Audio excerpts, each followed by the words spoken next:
Welcome to Webline. निंगशी party से घर वापस आ जाती है एंड थकान के मारे बस लेट ही जाती है। उसके घर का दरवाज़ा कोई खटखटाता है तो निंगशी दरवाज़ा खोलने के लिए जाती है एंड वो था लूजिंगली। लूजिंगली कहता है कि मैं एक सेकंड के लिए गायब क्या हो गया, सब कुछ बदल गया। मैंने इंटरनेट के जरिए पता लगाया कि निंगशी तुम्हारे लिए डैनियल एंड मिस्टर साई खुद खाना बनाने के लिए आए थे।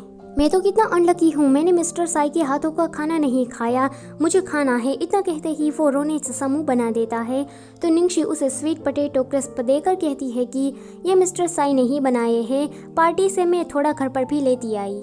ये देखकर लूजिंगली कहता है कि भाभी आप बेस्ट हो। तो निंगशी कहती है कि पहले मुझे छोड़ो। लूजिंगली कहता है कि भाई को मैंने कितनी बार कहा कि मिस्टर साई को बुला ले, पर आज तुम्हारी वजह से उसने मिस्टर साई को बुला लिया। जब मैंने कहा तब तो वो नहीं माने थे। वैसे मिस्टर साई को मेरे भाई ने बुलाया था, पर डैनियल को किसने बुलाया था? अब निंगशी तो उसे क्या ही कहती कि डैनियल को सैतान ने बुलाया था। निंगशी उसे कहती है कि देखो लूजिंगली, अगर तुम इसी तरह से सबकी चुगली करते रहे तो तुम्हारी शादी कभी भी नहीं होगी। तो लूजिंगली कहता है कि मुझे करनी भी नहीं है। निंगशी को लुतिंगशाओ एंड सैतान का दोनों का ही सेम मैसेज आता है कि खाना डिलीशियस लगा, सबसे ज़्यादा बेस्ट खाना किसका था। निंगशी कहती है कि इन दोनों के ही थॉट सेम कैसे हो सकते हैं। लूजिंगली पीछे से देख रहा था। वो कहता है कि शाओशिशी तुम क्या छुपा रही हो? तो निंगशी कहती है कि कुछ भी नहीं। वो साइड में जाकर दोनों के ही नाम अलग नाम से सेव कर देती है। सतेन का नाम वो यून कैरेट रखती है एंड लुतिंगशाओ का नाम लू कैबेज। लूजिंगली फिर भी उसे देख रहा था। फिर वो कहता है कि मैं यहाँ से जाता हूँ। लूजिंगली अपने घर वापस आकर कहता है कि भाई आपको पता है मैं एक बड़ी न्यूज़ के साथ आया हूँ। किसी ने निंगशी को लव लेटर लिखा और डैनियल नाम के इटालियन शेफ को भी उसके लिए बुलवाया। मुझे पक्का यकीन है कि वो उसके माफिया एक्स बॉयफ्रेंड का ही काम है। और पता है कि मैंने निंगशी के फ़ोन में मैसेज देख लिए थे। आपने और उस माफिया एक्स बॉयफ्रेंड दोनों ने ही सेम मैसेज किए थे। लगता है कि आपकी वाइफ को पाना बहुत ही ज़्यादा मुश्किल होने वाला है, पर आप लकी है क्योंकि आपके पास शाओबाओ है। शाओबाओ की वजह से आप पक्का जीत ही जाएंगे। लुतिंगशाओ से पूछता है कि शाओबाओ के स्कूल एडमिशन का क्या हुआ? तो लूजिंगली कहता है कि डोंट वरी भाई, ये सब कुछ आप मुझ पर छोड़ दो। दूसरी तरफ जुलाव अपने कमरे में सामान की तोड़फोड़ कर रही थी। मिसेस निंग एंड मिस्टर निंग बाहर खड़े थे। वो कहते हैं कि जुलाव बाहर निकलो। तो एक मेड आकर कहती है कि जुलाव की एंगेजमेंट पार्टी निंगशी की वजह से खराब हुई, इसलिए वो ऐसा कर रही है। जुलाव फट से बाहर आकर कहती है कि दीदी की इसमें कोई भी गलती नहीं है, पर आज सच में दीदी ने मुझे निराश कर दिया है। मिस्टर निंग कहते हैं कि कोई बात नहीं, मैं तुम्हारे लिए एक दूसरी पार्टी रख दूंगा, पर तुम रोना बंद करो एंड उस निंगशी को तो मैं नहीं छोड़ने वाला हूँ। जुलाव अपने मन में सोचती है कि निंगशी अब तू तो गई। अगले दिन लुतिंगशाओ निंगशी से पूछता है कि शाओबाओ का स्कूल में पहला दिन है, तो क्या तुम उसे छोड़ने के लिए आने वाली हो? तो वो कहती है कि हाँ। निंगशी फिर किसी एमी से पूछ रही होती है कि आजकल तुम्हारे बॉस कर क्या रहे हैं? तो सामने से एमी कहती है कि आजकल वो कुछ अजीब बर्ताव कर रहे हैं। कुछ दिन पहले उसने पूरी रात लगा दी एक लव लेटर को लिखने में।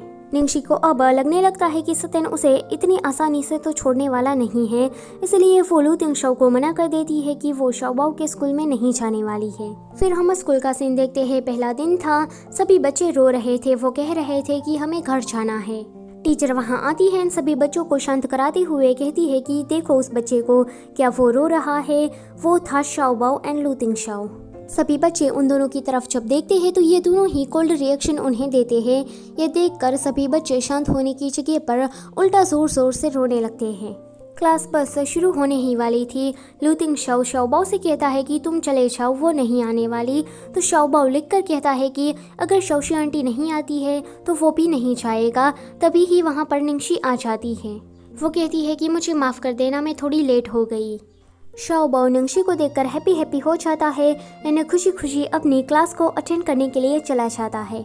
फिर लुतिंगशाओ कहता है कि तुम इतनी भागते हुए क्यों आई? तो निंगशी कहती है कि मैंने ऐसे कपड़े शाओबाओ को दिखाने के लिए पहने थे, पर अभी के लिए मुझे कंपनी जाना है तो मुझे कपड़े बदलने होंगे। लुतिंगशाओ कहता है कि कार में कपड़े बदल देना, मैं तुम्हें छोड़ देता हूँ। फिर निंगशी अपने कपड़े बदल रही थी। वो लुतिंगशाओ से कहती है कि यहाँ पर मत देखना, पर लुतिंगशाओ देख रहा था। उसकी नज़र निंगशी की एक चोट पर पड़ जाती है। निंगशी जब वहाँ से चली जाती है तो लुतिंगशाओ किसी से बातें कर रहा था कि मुझे निंगशी का मेडिकल रिपोर्ट चेक करना है। निंगशी जब कंपनी में आती है तो सुईमो के साथ उसका थोड़ा झगड़ा हो जाता है। फिर वो जियांग मुए के पास चली आती है। जियांग मुए कहता है कि तुमने इतनी देर क्यों लगा दी, हाँ तुम जल्दी नहीं आ सकती। निंगशी कहती है कि तो तुम मेरा इंतज़ार नहीं कर सकते थे, अकेले ही गेम्स खेलने लगे। लिन कहती है कि आज तुम सुईमो के साथ झगड़ा करके आई हो ना, ये बात तो पूरी कंपनी को पता लग गई है। जियांग मुए कहता है कि क्या? लिन कहती है कि अब ये बात इतनी इम्पोर्टेंट नहीं है। निंगशी कहती है कि लिन मुझे ड्रामा में काम करना है। तो लिन कहती है कि अभी अभी तो तुमने एक मूवी को ख़त्म किया है और तुम्हें ड्रामा में भी काम करना है। तो निंगशी कहती है कि हाँ, क्योंकि मुझे बहुत सारे पैसे कमाने हैं। लिन उसे बहुत सारी स्क्रिप्ट दिखाकर कहती है कि ये सारे के सारे ड्रामा वेटिंग पर है, पर लूजिंगली यहाँ पर नहीं है, इसलिए हमें आखिरी अप्रूवल नहीं मिला है। निंगशी उसमें से एक स्क्रिप्ट उठा लेती है जो कि थी एक बड़े प्रेसिडेंट एंड टॉमबॉय गर्ल की लव स्टोरी के बेस पर। निंगशी कहती है कि यह स्टोरी मुझे काफ़ी ज़्यादा अच्छी लगी, मुझे इस ड्रामा में काम करना है।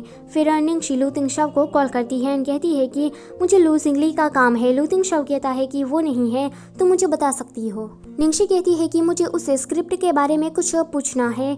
तो लू तिंगशाओ कहता है कि मेरी कंपनी में आ जाओ, मैं तुम्हें सीधा वहीं पर ही मिलता हूँ। निंगशी फिर लू तिंगशाओ की कंपनी में आ जाती है एंड वो तो सीधा ऑफिस में ही घुस जाती है। लू तिंगशाओ जब आता है तो वो रिसेप्शनिस्ट से पूछता है कि यहाँ पर जो लड़की बैठी थी वो कहाँ गई। तो वो कहती है कि वो तो आपके ऑफिस में है। लू तिंगशाओ कहता है कि ये नहीं हो सकता। वो भागता हुआ अपने ऑफिस के लिए निकल जाता है। लू तिंगशाओ जब अपने ऑफिस का दरवाज़ा खोलता है तो वहाँ पर निंगशी शॉक में खड़ी थी। वो कहती है कि लू तिंगशाओ तुम मेरा बैकग्राउंड चेक करवा रहे थे, क्या शाओ बाओ मेरा ही बेटा है? सो इसी के साथ ये वाला चैप्टर होता है यहीं पर ही ख़त्म। Don't forget to like, share and subscribe. Thank you for watching.